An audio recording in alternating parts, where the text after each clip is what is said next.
Everything Mayor, episode 14. I am your fearless host, Tom Butwin. Thank you so much for joining me,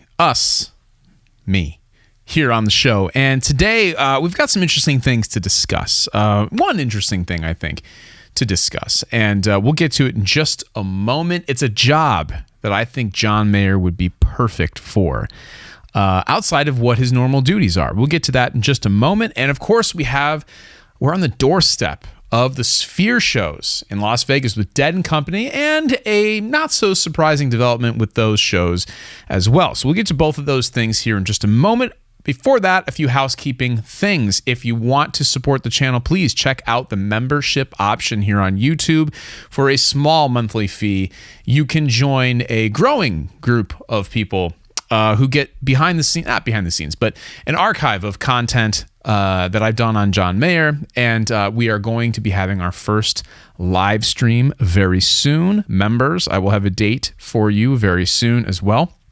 And one other thing is, a popular part of the show has been some of the watch through things we do with performances. Now, unfortunately, when I do those, the videos get demonetized and blocked sometimes. So if you want to see those, and maybe more of them, consider joining as a member, because I can do them there and not worry about having to be demonetized. Because we do have an enterprise to run here. And of course, I'm always looking for beverage sponsors. Olipop, if you want to sponsor a show, let me know, because I would love a beverage sponsor. Why not? So let's get to it. First things first. We saw John Mayer a couple weeks ago with Sammy Hagar in the Hollywood Walk of Fame ceremony, and John Mayer was he's done it a few times now. He gave a speech to congratulate and commemorate Sammy Hagar receiving a star on the Walk of Fame, which, to be honest with you, I'm a little bit shocked that Sammy Hagar didn't have one before. I mean, it's 2024. The guy's a rock icon.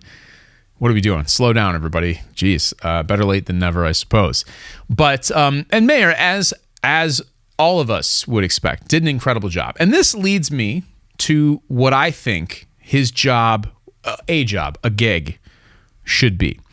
And chances are, if you're a Mayer fan, you're probably, maybe, a Dave Matthews Band fan as well. I know I am.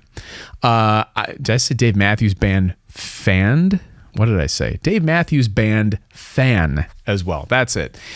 And like I said, I know I am. They're two of my favorite artists, two of my favorite guitar players, two of my favorite songwriters, two of my favorite live acts. And John Mayer has been quoted as saying, "I am who I am because of Dave Matthews Band." And I find that to be very interesting, because he's so different, especially now as an artist, compared to what DMB has done. But at the time Mayer came out, there were the inevitable comparisons, because he's a guy with acoustic guitar, Dave Matthews, guy with acoustic guitar.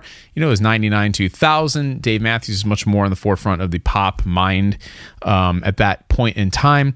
But recently, to quote a Dave Matthews Band title of a song, they were inducted to the Rock and Roll Hall of Fame. And I have seen the question posed in the DMB community, who should be the person to induct them to the Rock and Roll Hall of Fame? Now, correct me. You may have to call me on this, okay? I don't think you have to be in the Hall of Fame to do the inducting. I don't think so. If you do, the whole premise of this is off, and it's wrong, and it's impossible, because my proposition here is that John Mayer should be the one to induct Dave Matthews Band into the Rock and Roll Hall of Fame. Now, I say this for a few reasons. And again, correct me in the comments. If this is an impossibility because of the rules, then let me know. But I feel like, I know Mayer has given speeches at the Rock and Roll Hall of Fame induction ceremony himself about other artists. So I don't think that's a requirement. But if it is, again, call me out. But let's pretend like it isn't. He should do it. And here's why. Humongous influence on Mayer, okay? Dave Matthews has been, and Dave Matthews Band. But the second reason is, and you know this as well as I do if you're paying attention to John Mayer, there are like very few people who I think could deliver a speech and write a speech that would be as effective as what he could do for this. I would be glued absolutely glued to the TV if he was going to induct Dave Matthews Band.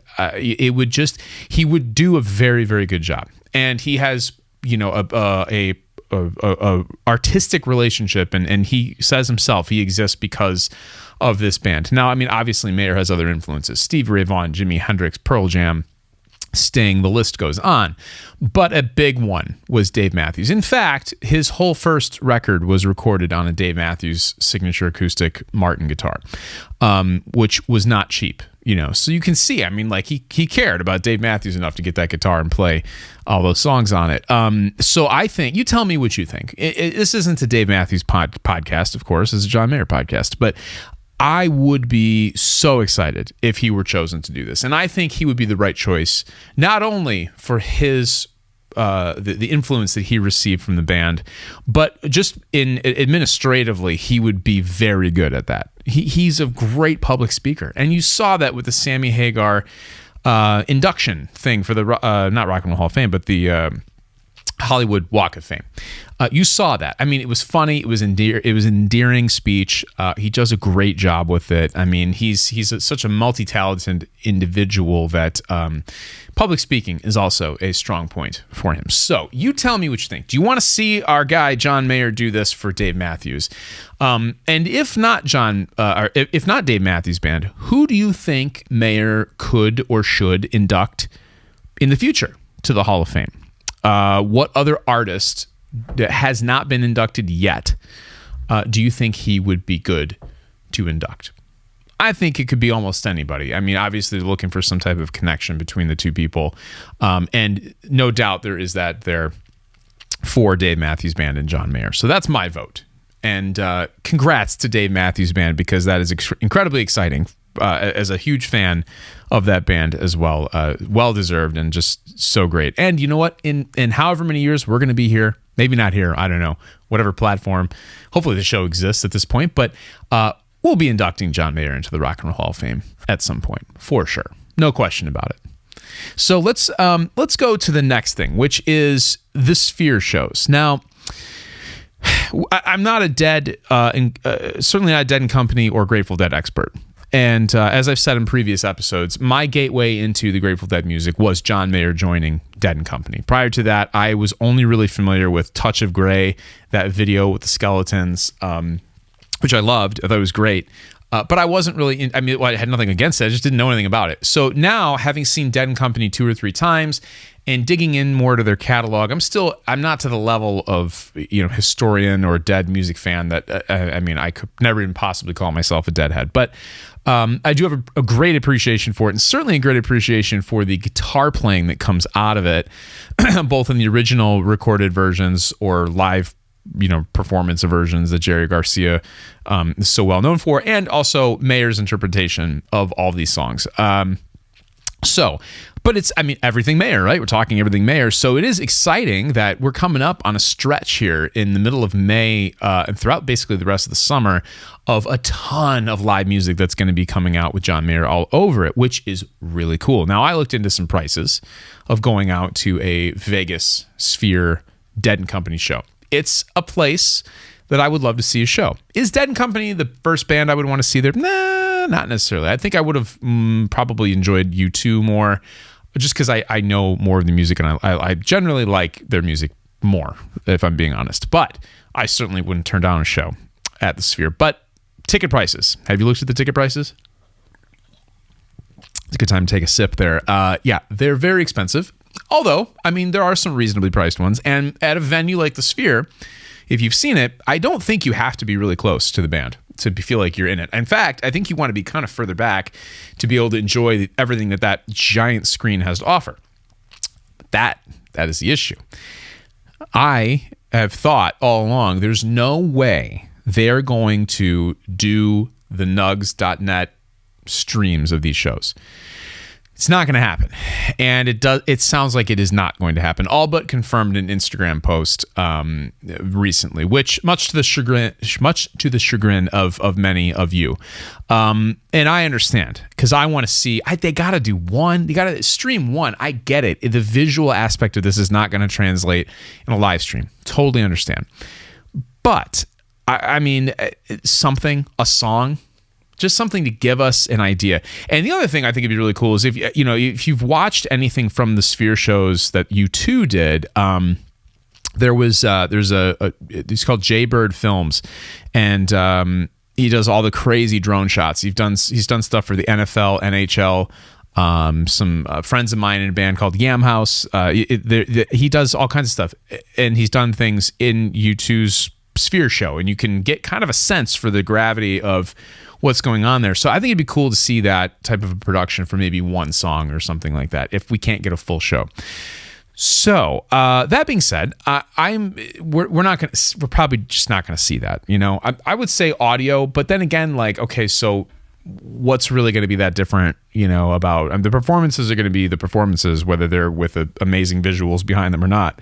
So being able to listen to the shows is cool, certainly, but it's not going to be the same. This is a very visually oriented thing. So because it is a very visually oriented thing, I am very curious to see how this band is going to do this. If you look at U2, U2 is a completely different act. U2's act, when you go see them in a concert, any one of their tours, mid 90s or later, they're playing live, obviously, but it's a very, very well produced production, and a lot of the stuff is cued. A lot of the songs are played to click tracks to be able to keep everything in sync. U2 is a 4-piece with a singer who generally does not play the guitar, so there are tracks that have to fill things in. Totally fine, no big deal. Dead & Company is not that band though. Dead & Company is a jam band. Everything they do is different every night. So Fish, has played there. I haven't seen anything from the Fish shows, but my guess is that just as much as Fish is improvising on stage, there has to be the ability for the lighting and video people to improvise along with them. Because I feel like if you take Dead & Company and you try to structure it to match up in any way, shape, or form with what's going on visually, it takes some of the magic out of what happens organically as songs develop and tempos fluctuate and things change throughout a show or night to night. And they're doing so many shows that of course they're going to be rifling through different songs in the set lists, and they're going to be going deep into their catalog, and the Dead's catalog and their cover catalog and all of that. So I'm curious to see how they do this. I'm sure there'll be, Instagram video and cell phone video of what's going on. So we'll get an idea. But I don't see the band changing their approach. I see the approach of using the Sphere having to change to adapt to the band. So that's what I'll say there. And this all goes back to this venue is just so unique and so visually oriented that I do understand, again, it's not going to translate in video. But I do think they could do it. I think they could do it. I think they could do like one show or a compilation of a couple songs or something and throw us a bone out here for all the people who can't go to Vegas to see this show. Because that's most of us. Let's be honest. That's an expensive outing, unless you happen to live in the area, which then you're just paying for the ticket and you can get over there and enjoy the show and move on and go hit a casino or something like that. So, tell me, are you excited for the Sphere stuff? I can tell you I'm excited. We're going to cover it here. We're going to cover it. It's not going to be extensive coverage because obviously, again, I'm not a Grateful Dead expert, but we are going to talk about some things. We're going to talk about, some of the, maybe we'll isolate, if there are performances out there, we'll take a look at some of them and see what Mayer's doing, what guitar he's playing. We won't dive too far into the gear stuff. There are people out there who do that much better, and it's kind of their thing. It's not really our thing here, but we'll talk about it for sure. We'll dig into it. Maybe we'll get a guest or two to discuss some of those things that come with the Dead & Company tour. It's not really a tour. I mean, there's a residency. So they're even though they said they're not going to tour anymore, they are doing a lot of shows for a band that's not touring anymore. But technically, they're not touring. Technically, they are in one place. It's not a tour. It's a residency. So they're sticking to their word. It's not like when Motley Crue back in the 90s signed a contract that said that they would never perform live again to sell those tickets for the farewell tour. And of course, that contract has been since broken because we know they're out playing shows and have been. So it'll be interesting. I'm excited either way. Anytime Mayer's up on stage for any reason, I'm excited. So let me know what you think about that. Now, let's get to the end of the show portion here, and I apologize, but I did mention at some point I'd like to name this section of the show, and I think there was a winner, and I gotta find your comment because I don't remember who said this. So please remind me. But you want to call it the After Dinner Mint, this section of the podcast where maybe the YouTube audience is maybe you haven't stuck it out, but those of you who have stuck it out, I sincerely appreciate it. So let's talk about a few things here about just what I've got going on production wise and where you're going to be seeing me and how this is all working, and we'll throw it here at the end of the show. Why not? So as a lot of you know, I have a main channel under my name, Tom Butwin, which is where I'll be doing a lot of interesting guitar related things. Guitar, in the past it's been a lot of gear reviews, but now it's transitioning over to still guitar related things, but more biographical, historical kind of rundowns of different players and different gear and things like that. And the reason why it's changing to that is because I am now doing all of my gear reviews, all of my demos for PremierGuitar.com. So on their channel, their YouTube channel, you will see me often doing all sorts of things. So make sure you go over there and check that out. Check out my own channel. And then, of course, we will continue here weekly with Everything Mayer. Most of the time, it'll be episodes like this. There are videos that I'm throwing out there that have been previously released, some of which will be members only. So if you want those, you're going to have to join. But others of which will be live on the channel. And of course, we're going to be keeping up with Mayer on all of these episodes here, as well as in the members section. So that's kind of it. I'm in like 3 different places. I'm on my channel, I'm on here, Everything Mayer, and I'm over on Premier Guitar as well. So it's something for everybody now. If you have the John Mayer bug, here is the place for you. If you want to know about what makes guitar players interesting or great or notable, and then catch some performances by me, that's my channel. And then if you want to know about gear and just everything gear, especially current gear, things that are coming out and like kind of, on the forefront, if you're one of those people, check me out on Premier Guitar because I'll be doing a ton of stuff there. You'll see me on their Instagram. It'll be cross-posted to, my Instagram as well. And that's really exciting. I love all those people there at Premier Guitar, and it's just a great outfit to be working with and for. And just hopefully bringing more people into everything that we're doing and I'm doing. And it's just going to be all one big, happy family filled with synergy. And one other thing I will mention, an exciting thing coming up on this channel is we're going to have our first guest on this show, on this channel. Now, if you've watched this far, I should tell you who it is. And I'm going to tell you who it is. Alex Meyer from Super Dangerous Studios. If you don't know who that is, do yourself a favor. Whether you're a guitar player or not, do yourself a favor and go watch a couple of his more recent videos. They are cinematic and narrative masterpieces, and you might even see a familiar face in one of them, and maybe one in the future. We'll see. But Alex, fellow fan of John Mayer, fellow fan of the Silver Sky, particularly the Silver Sky SE. You could see it featured in one of his videos. He is going to be a guest in a couple upcoming episodes of Everything Mayer, and it's exciting. It's awesome to have somebody else to talk to, other than you, of course, but somebody else in the room to talk to. So nerding out and geeking out on our favorite guitar player, musician, personality, watch enthusiast, Mr. John C. Mayer. And we'll see you in the next one. That's it for today's episode of Everything Mayer. Thanks for hanging out. Talk to you soon.